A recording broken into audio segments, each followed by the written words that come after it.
Hey friends, family, followers, and subscribers. It's your fellow man of letters, favorite Winchester brother, favorite Taviran, and now favorite Hawkins resident, Bradford here. And no, I'm not doing any of the above today. I'm doing another Marvel Studios film review. And this one I'm truly pumped for because this is the Thor Love and Thunder review. And yes, it's full of screaming goats, weird shadowy tentacles, and interesting rock monster formations. So, strap yourselves in. Here we go.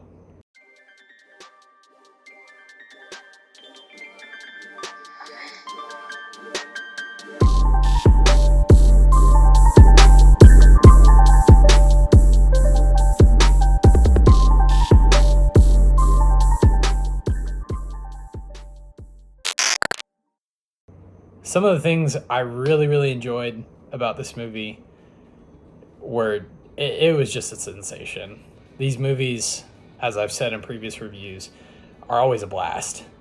And I really enjoy watching these characters grow and develop and just going to these movies to have a good time. But also, one of the unexpected joys of the Marvel Cinematic Universe is how much you fall in love with the story, with this world, and worlds, now that we're entering a phase of multiversal storytelling, and also just the possibilities of seeing these characters grow and change in each appearance that they have. Thor is no different. Thor is actually the rule to that concept. And the primary inspiration of this movie, while coming off the heels of Thor Ragnarok, Avengers Infinity War, and Avengers Endgame, was to continue Thor's journey in those previous three movies. Thor was stripped emotionally, mentally, spiritually, physically by Hela, by Thanos again, and by his failure to save his people in those three movies. And now in this movie, he's just a completely different god or hero. He's out of the game. He just wants to travel the universe with the Guardians of the Galaxy, which I think is completely in line with this character. He just wants to have a good time. He wants peace. He wants comfort. He wants friendship. He wants belonging, but he cannot find that. This movie is also very much based on the Jason Aaron comic story Thor, the God of Thunder, which has to do with three Thors from three different timelines, all fighting Gore the God Butcher from destroying all gods forever. And if you haven't read this comic book storyline, I highly recommend it. It is so good. The art's great, the story's great. Thematically, it is just powerful and it is emotional. While that storyline in particular is quite dark and quite ominous, this movie could not be anything further from that. It was lighthearted, it was funny, but it did have moments of sorrow and of pain and of, heartfelt longing. However, the main thing Taika Waititi does really well with his iteration of Thor is that he makes Thor funny. The same holds true for the most part in this movie, Love and Thunder. What made Ragnarok so good was the jokes in that dry, weird, witty New Zealand sense of humor. And this movie is no different. I mean, you have screaming goats, for crying out loud. Absolutely iconic. But also the jokes of the mighty Thor just wanting to try and find a catchphrase. Just incredible stuff. Instantly iconic moment. Tessa Thompson's Valkyrie. Again, absolute icon. The jokes that she has are amazing. Korg has some really interesting, somewhat blue humor jokes that if you don't know what he's talking about, then you'll completely skip over. But if you really know where to look, you're in good company. That's my number one biggest praise for this movie. It is hilarious. Another great thing I loved is the chemistry between these characters in this movie. Chemistry between Thor and Valkyrie, between Thor and Jane Foster. Finally, Oscar-winning Natalie Portman can act. That is surprising. Even between our main cast of characters and Gore the God Butcher, and let's not even mention Russell Crowe's Zeus. Funny thing, I did not know this. Russell Crowe actually filmed all of his scenes for this movie twice. One with his normal accent and one with a Greek accent. I think the movie makers went with the Greek accent, and it was so funny. Every single scene he had was incredible. Lastly, what I loved about this movie, and especially for superhero movies, this is a common problem. They're there to make money. They're there to see a regularly bland vanilla character tear up a city and defeat a mustache-twirling villain in the process. While the Marvel movies follow a similar formula, pretty much every single movie, Infinity War, you were the exception, and I love you for it. This movie still has that same formula, but there's a lot more thematic resonance to this story. In this movie, Thor is grappling with, what does he do now that he has saved the world from the biggest threat the universe has ever known? He doesn't know where he needs to go. He's a god without a people. And so he's still grieving from the events that happened in Ragnarok and in Infinity War and in Endgame. And he doesn't know what to do with them. That's a really interesting place to put a character as powerful as Thor in, because he is a god with the power of the cosmos literally at his fingertips, and he doesn't know where he belongs. And that is a perfectly human story. The biggest difference between this movie, which is going to be compared to Ragnarok, and Ragnarok, is that Ragnarok is a buddy cop adventure. It is a party movie. It is goofy. It is weird. It is wacky.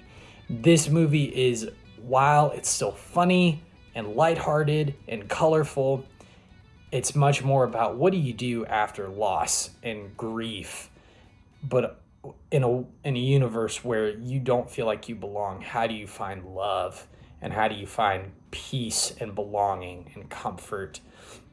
And Taika Waititi describes it as a midlife crisis movie for Thor, which I think is a very interesting and rich idea to explore. Thor re-meets the love of his life, Jane Foster, who unintentionally becomes another Thor, which is their chemistry in this movie actually works.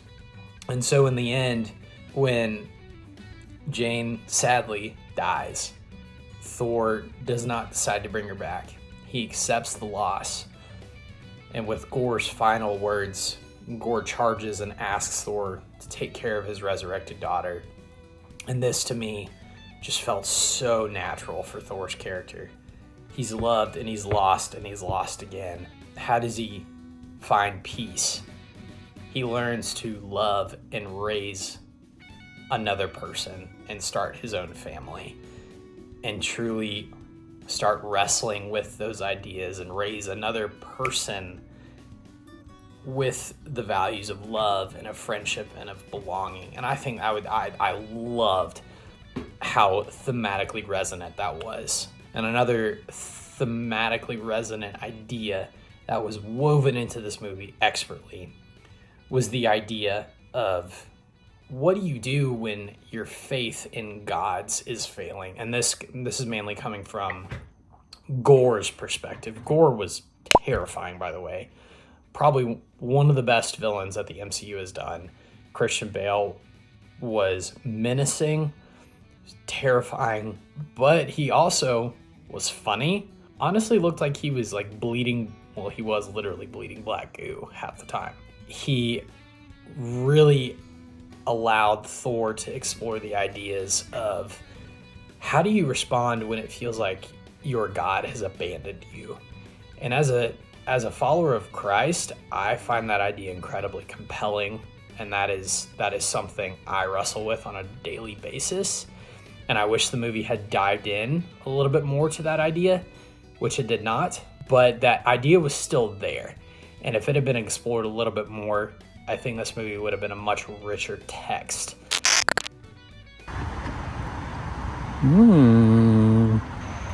Some things I did not like about the movie. I did not like how short this movie was. It had a very, very short runtime of 1 hour and 59 minutes, not including the credits. The credits took out about 12 to 13 minutes of the movie, so really we only got about 1 hour and 47 minutes worth of actual film, including the post-credits scenes and including the actual film. Frustrating, considering Taika Waititi and Disney had filmed a lot more material for this film than 1 hour and 47 minutes. Very frustrating. Another couple things, the pacing was a nightmare. At least in the beginning, it just felt like it was really choppy. There wasn't really much flow to it or cohesiveness, even though I think getting the Guardians out of the way pretty early on was a necessary choice. The film just didn't really feel like it was well paced. Another couple things I didn't really enjoy about the movie, like I complained about in my Doctor Strange video, it really feels like Marvel is kind of rudderless right now.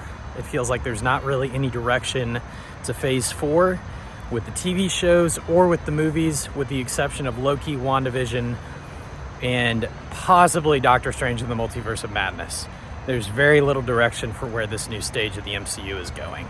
I haven't finished the finale of Ms. Marvel yet, but I am a little worried about where the quality of the storytelling is going here in the next couple years. One last thing. This movie felt like it was a little bit had too much CGI in it, which was a little frustrating. The Shadow Realm scenes, while yes, they looked really cool, just felt like they were filmed on a studio. And I wanted something that's feels like it's filmed in an actual real world scenario.